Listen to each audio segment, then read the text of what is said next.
తమరి పొలంలో ఆ శ్రీహరిబాబు బోర్డు పాతేసి మమ్మల్ని బయటికి తరిమేశాడయ్యా. నీ దిక్కున చోటు చెప్పుకో. నా కొడుకు కావలసిన పెళ్లిని కానివ్వకుండా చేశావు. నిన్ను నీ దేవుణ్ణే నీ దగ్గరికి తెచ్చానమ్మా. ఒక మతంలో ఉండి మరో మతాన్ని గౌరవించడం చాలా గొప్ప విషయం ఫాదర్. అంతా జరిగాక ఇంకా ఎందుకు నాన్న చూస్తూ ఊరుకోవాలి? ఆ రాజాగాడిని వాడికి సపోర్ట్ చేస్తున్న విశ్వనాథ్ మావయ్య అంతు చూస్తాను. ఇంతకాలం మీరు అన్నయ్యకు తెలియకుండా చిన్న చిన్న భూములు కాజేస్తున్నా ఆయన ఎందుకు ఊరుకున్నారో తెలుసా? నా మొహం చూసి. ఈ రోజు ఏకంగా ఎకరాలు ఎకరాలు తీసుకుంటుంటే చూస్తూ ఊరుకోమంటారా? నా మీద ప్రేమతో మా అన్నయ్య ఊరుకున్నా ఆ రాజా మాత్రం ఊరుకోడు. ఎందుకంటే అది అతని ఆస్తి. అతని ఆస్తి ఎందుకు అవుతుంది? ఎందుకా? రాజా అమృతకి భర్త కాబట్టి. తనగా హక్కుంది. కాదనడానికి మీరెవర్రా?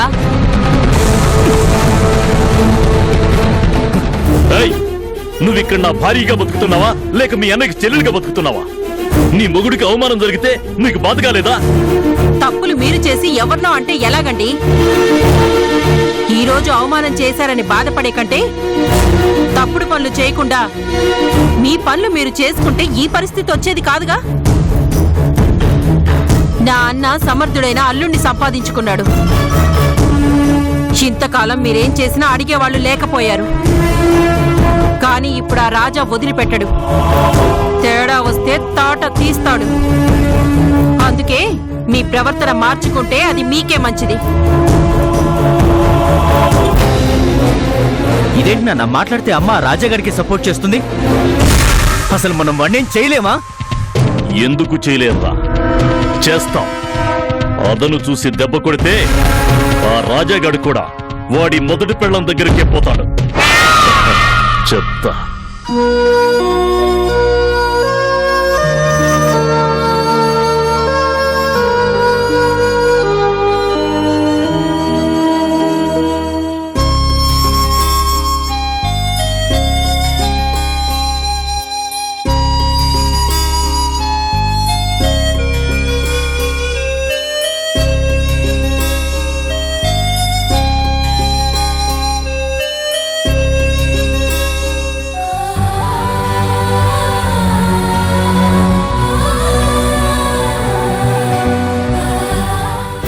ఇంకెక్కడ మీ ఆయన? ఆ కారు ప్రమాదంలో కారుతో సహా కాలి బూడిదైపోయాడు. భర్తని పోగొట్టుకున్న నాకు బొట్టు పెట్టుకున్న అర్హత లేదు కదూ.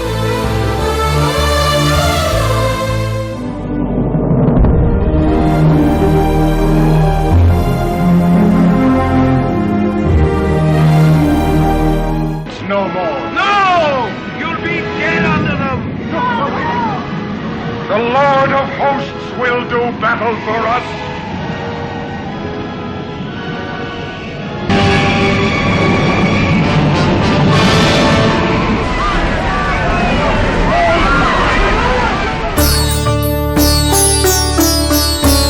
నమస్తే ఫాదర్.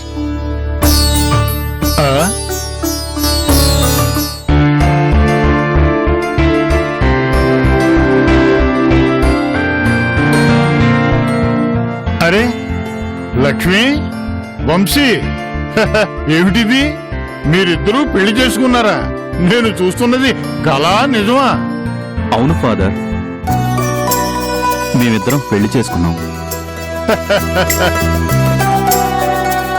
నాకు చాలా ఆశ్చర్యంగా ఉంది.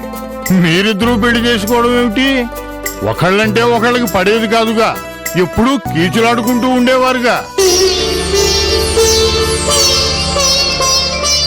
ఏం లక్ష్మి, నువ్వు వీడి మీద నాకు ఎన్నిసార్లు కంప్లైంట్ చేశావో గుర్తుందా?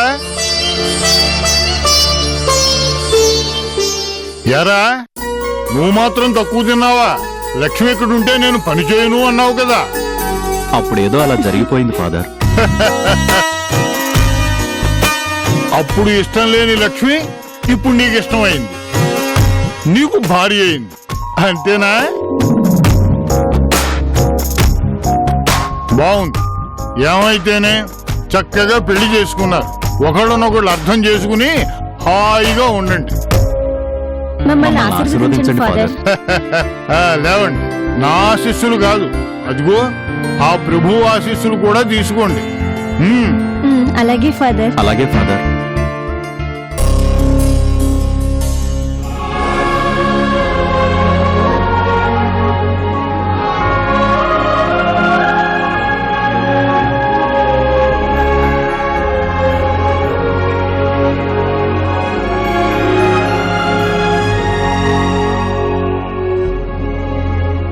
అమ్మా కరుణ,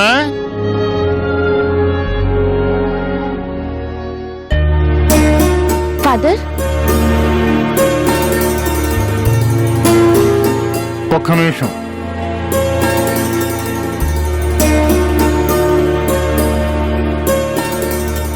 ఇదిగో అమ్మా, నీ చేత్తో ఆ కొత్త జంటకి ఈ డబ్బు ఇవ్వు.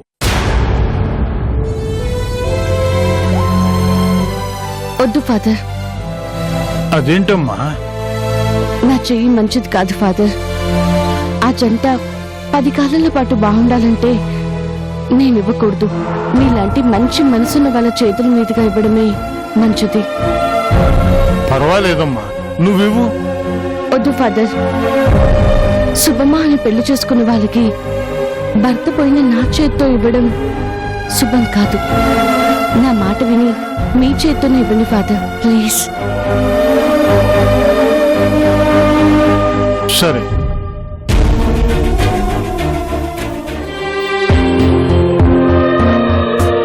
తీసుకో. వద్దు ఫాదర్. ఫాదర్ వద్దు అనకూడదు, తీసుకోవాలి. తీసుకోండి. వద్దు ఫాదర్. తీసుకోమ్మా. చూడు లక్ష్మి, వీడు నీకు భర్త. చీటికి మాటికి గొడవ పడి నాకు కంప్లైంట్ ఇవ్వకూడదు, సరేనా? అలాగే ఫాదర్. వెళ్ళిరండి. వస్తాం ఫాదర్. God bless you.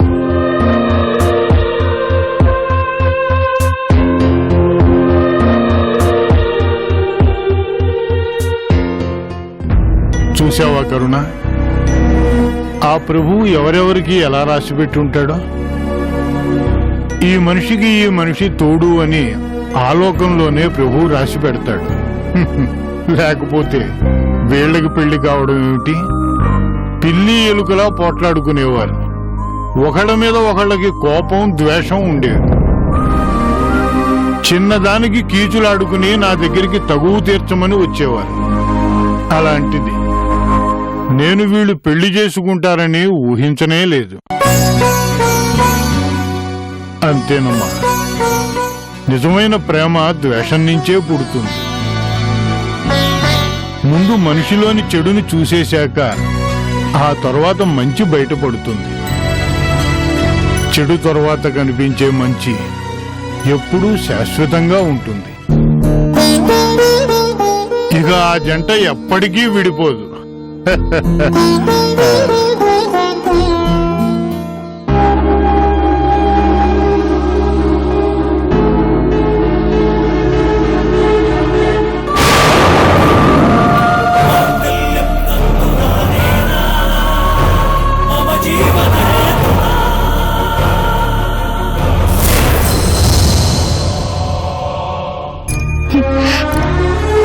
నిజమే, గొడవల తర్వాతే మేము పెళ్లి చేసుకున్నాం. ఆ తర్వాతే మా బంధానికి బలం వచ్చింది. కానీ ఆ భగవంతుడికి మా మీద చిన్న చూపు.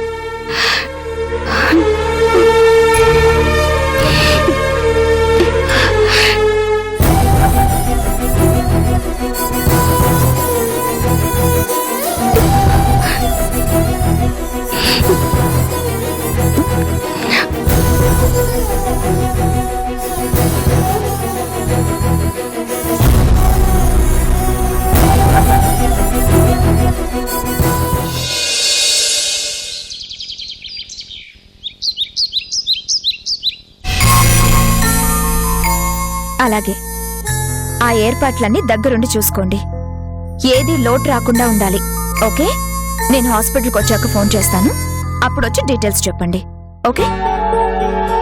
అమ్మా, అల్లుడు గారేరమ్మా? లోపల ఉన్నారు నాన్న, పిలవమంటారా? ఓసారి పిలువమ్మా. ఏమండి ఏమండి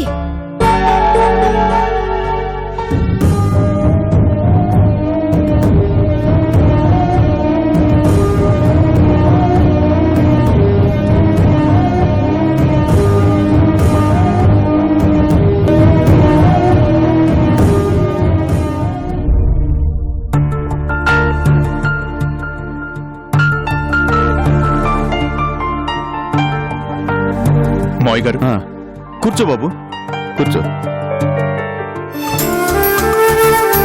ఇదిగో బాబు, ఆ శ్రీహరి చేసిన మాయ నుండి నువ్వు విడిపించిన మన పొలం తాలూకా పత్రాలు ఒకసారి చూడు. రికార్డులన్నిట్లోనూ మళ్ళీ మన పేరుండేలా రాయించాను. అదే ఆర్డీఓ దగ్గరుండి అంతా సరిచేశాడు. చూడు బాబు. నేనెందుకండి? నువ్వే చూడాలి బాబు. నువ్వు కాకపోతే ఇంకెవరు చూసుకుంటారు చెప్పు. ఇదిగో ఈ 50 ఎకరాలని మీ అత్తయ్య గారి పేరు మీద పేదలకు పంచాలి. ఆ బాధ్యత కూడా నువ్వే తీసుకోవాలి. ఇదిగో బాబు, మనం ఎవరెవరికి పట్టాలు పంపిణీ చేయాలనుకుంటున్నామో వాళ్ళందరి లిస్టు ఇందులో ఉంది. నువ్వే దగ్గరుండి నీ చేతుల మీదనే ఈ కార్యక్రమాన్ని జరిపించు. ఇదిగో తీసుకో.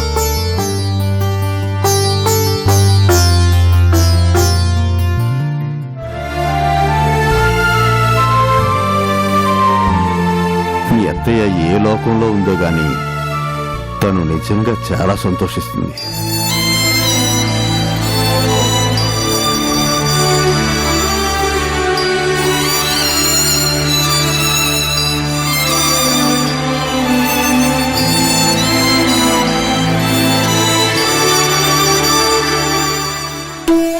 నాన్న, ఆయన బాధ్యత బాగానే నెరవేర్చుతారు గాని మీ మీద కూడా మరో బాధ్యత ఉంది. ఏంటమ్మా అది?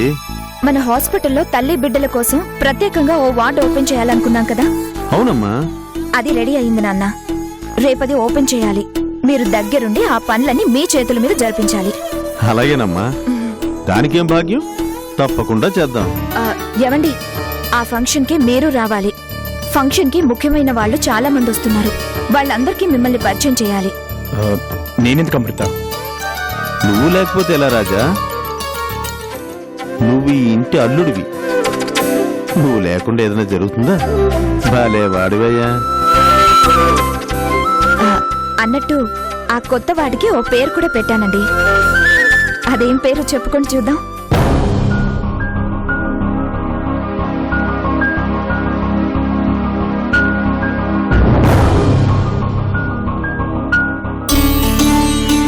నేనే చెప్తాను. ఆ వార్డు పేరు చందు మెమోరియల్ వార్డ్.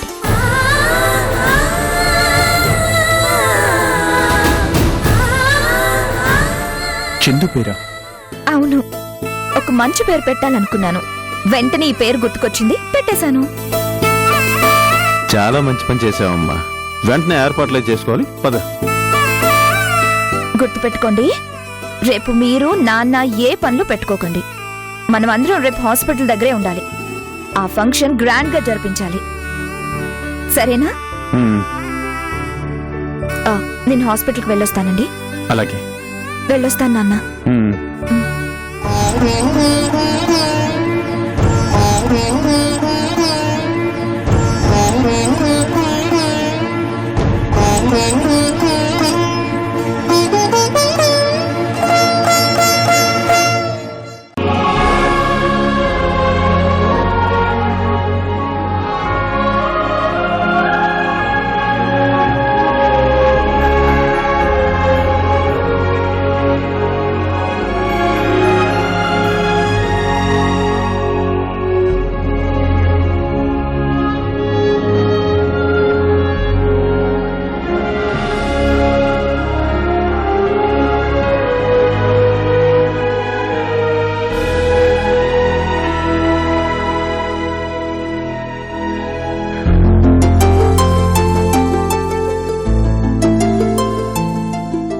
అమ్మా కరుణ, ఈ పనులన్నీ నీకెందుకమ్మా?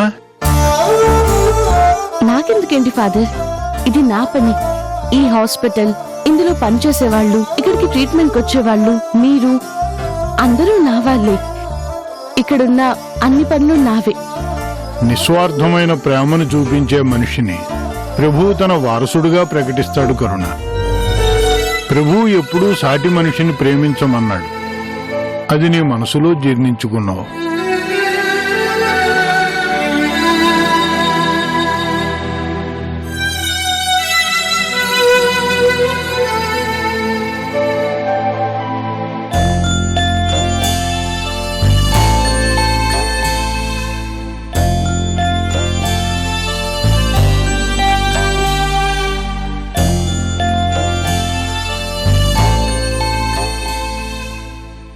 అమ్మా కరుణ, ఫాదర్, ఇలా రామ్మా. ఏంటి ఫాదర్? ఈ రోజు పేషెంట్స్ కి పళ్ళు పంచాలి. వచ్చాయమ్మా? వచ్చాయి ఫాదర్. గుడ్. అలాగే పేషెంట్స్ కి ఉచితంగా ఆపరేషన్స్ నిర్వహించడానికి ఓ ప్రోగ్రాం కండక్ట్ చేస్తున్నాం. చెబుతాను, నోట్ చేసుకో.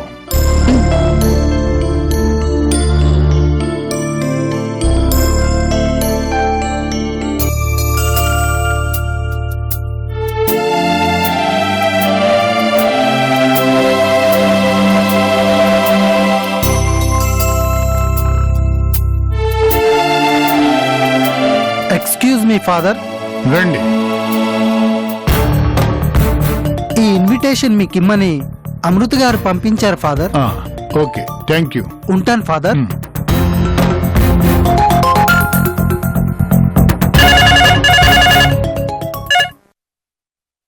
హలో. Good morning father. నేను అమృతని మాట్లాడుతున్నాను. ఓ అమృత, నువ్వా? ఎలా ఉన్నావమ్మా? బాగున్నాను ఫాదర్. మీకు ఇన్విటేషన్ పంపించాను, అందిందా? ఇప్పుడే పట్టుకొచ్చి ఇచ్చాడు. ఇంతకీ విషయం ఏంటమ్మా? ఏం లేదు ఫాదర్, మా హాస్పిటల్లో తల్లి బిడ్డల కోసం ప్రత్యేకంగా ఓ వార్డ్ ఓపెన్ చేస్తున్నాం. ఆహా. దానికి మీరే చీఫ్ గెస్ట్. మీ చేతుల మీదుగా ఇనాగ్రేషన్ చేయించాలని అనుకుంటున్నాను ఫాదర్. నేనా?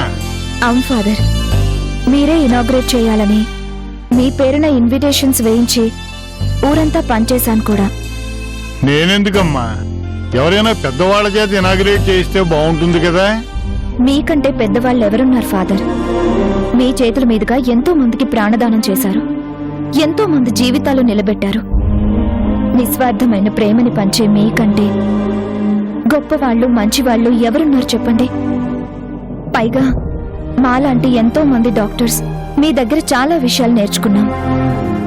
మీ మీదున్న గౌరవంతో, మీ మీదున్న చనువుతో మిమ్మల్ని అడగకుండానే ఇన్విటేషన్స్ కూడా వేయించాను. కాదనకండి ఫాదర్, ప్లీజ్ ఫాదర్. అలాగేనమ్మా. Thanks father. సరేనమ్మా. ఫోన్ ఎక్కడి నుంచో తెలుసా కరుణ? ఆ రోజు నీకు హెల్ప్ చేసిందే డాక్టర్ అమృత. తనే. వాళ్ళ హాస్పిటల్లో తల్లి బిడ్డల కోసం ఒక ప్రత్యేకమైన వార్డు ఓపెన్ చేస్తున్నారట. దానికోసమే ఇన్విటేషన్ పంపించారు. రేపే ప్రారంభోత్సవం. మనం తప్పకుండా వెళ్ళాలి. మనమంటే నేను కూడా నా ఫాదర్. నువ్వు కూడానమ్మా. ఒకసారి అమృత వాళ్ళ హాస్పిటల్ చూసినట్టు ఉంటుంది, పరిచయం పెరిగినట్టు ఉంటుంది. చాలా మంచి అమ్మాయి. విదేశాల్లో చదువుకుని కూడా ఒక ఆశయం కోసం హాస్పిటల్ నడుపుతోంది. లోకంలో మీలాంటి వాళ్ళు ఉండబట్టి నాలాంటి అనాథలు, అభాగ్యులు ఇంకా ఈ భూమి మీద బతకగలుగుతున్నారు. ఆ ప్రభువు ఉండగా సృష్టిలో ఎవరూ అనాథలు కాదమ్మా. దీవించే చేతులతోనే ఆయన ఆశీర్వదిస్తాడు, ఆదరిస్తాడు. రేపు మనం అక్కడికి వెడుతున్నాం. సరే ఫాదర్.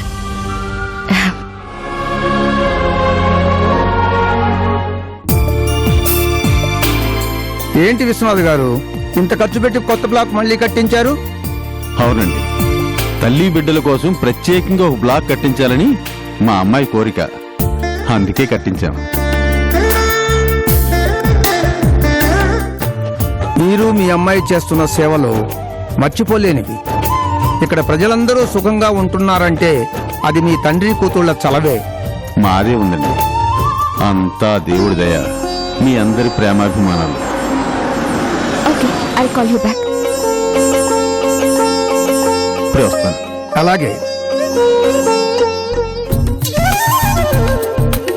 నమస్తే ఫాదర్. నమస్కారం అమ్మా. నా మీద అభిమానంతో వచ్చినందుకు చాలా థ్యాంక్స్ ఫాదర్. నాన్న, ఈయన డాక్టర్ జోసెఫ్. ఆహా, నమస్కారం అండి. నమస్కారం. మా అమ్మాయి మీ గురించి చెప్తూ ఉంటుందండి. మీలాంటి గొప్పవాళ్ళ చేతుల మీదుగా ఈ హాస్పిటల్ ఓపెన్ చేయించడం మా అదృష్టం అండి. ఏదో నా మీద అభిమానంతో మీ అమ్మాయి అలా అంటుందే కానీ నిజానికి నేనంత గొప్పవాణ్ణి కాదు. ధనార్జన కోసమే హాస్పిటల్స్ నిర్మిస్తున్న ఈ రోజుల్లో ఎటువంటి లాభాపేక్ష లేకుండా కేవలం పేదలకి సేవ చేయడం కోసమే ఇంత పెద్ద హాస్పిటల్ నిర్మించిన మీకంటే గొప్పవాళ్ళు ఎవరుంటారు? భలే వారండి. రండి. కరుణ, రండి.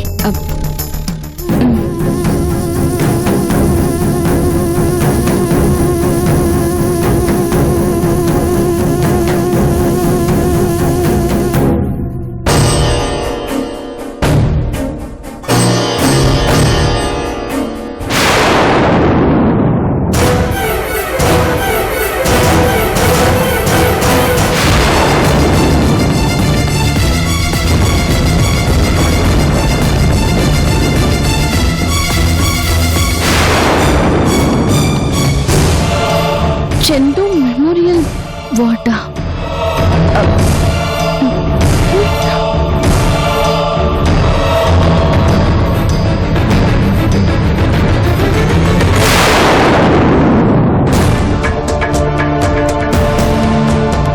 Chandu memorial ward.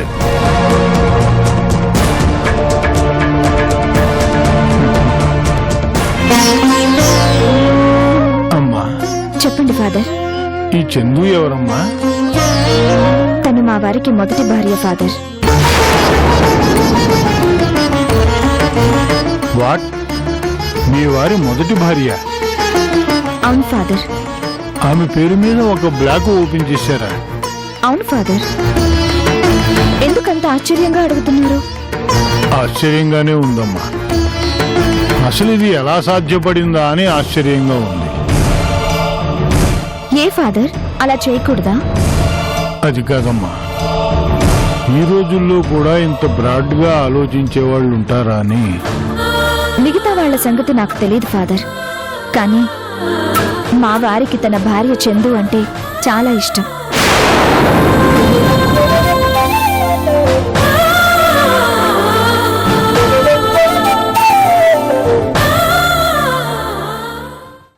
అమృత, మీ హస్బెండ్ ఎక్కడమ్మా?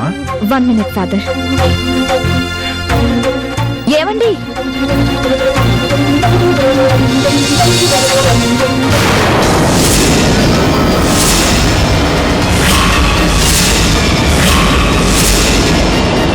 రాజా అని మీ పేరు పచ్చిబొట్టు పొడిపించుకున్నాను కదా, మీకోసం మళ్ళీ వచ్చానండి. చందు, చందు.